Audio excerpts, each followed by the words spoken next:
बिस्मिल्लाहिर्रहमानिर्रहीम। इब्तिदा रब जलील के बबरकत नाम से जो दिलों के भेद खूब जानता, देखती आँखों सुनते कानों को मेरा अस्सलाम वालेकुम। मैं हूँ आपका होस्ट मोहम्मद जावेद। जैसे कि नाज़रीन अभी आप देख रहे हैं, मेरा एक दोस्त है मोहम्मद शहरियार, वो जा रहा था आंसू झील की तरफ। तो उसको मैंने कहा कि जो भी वीडियो बनाओ वो वीडियो बनाकर मुझे भेजना, मैंने अपने यूट्यूब चैनल पर अपलोड करनी है।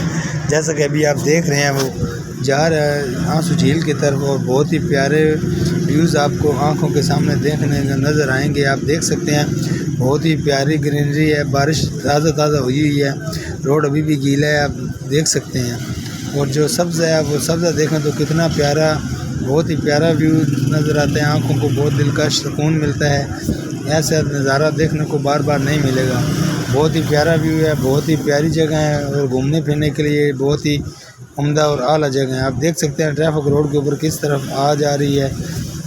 अभी हम जैसा कि वादी नीलम पर पहुंच चुके हैं। ये नीलम वैली की वो झील या जिसको आप दरिया नील कह सकते हैं, वो जगह है जहाँ पर लोग रेस्ट करते हैं, पुरसकून होते हैं और एंजॉयमेंट के लिए यहाँ पर रुकते हैं। यहाँ सब आगे मेरे दोस्त आंसू झील पर पहुँच चुका है। ये अभी आप आंसू झील देख रहे हैं, वो सामने बर्फ़ पड़ी हुई है पहाड़ों के ऊपर। ये सामने आप देख सकते हैं लोगों ने कैंपिंग शुरू की हुई है, एंजॉयमेंट कर रहे हैं। इस झील को आंसू झील कहते हैं। ये आंसू झील के वो मनाज़र हैं जो आपको पहले कभी किसी ने नहीं दिखाए होंगे। बहुत ही उम्दा और बहुत ही प्यारी झील है, बहुत ही ऊपर हाइट के ऊपर है।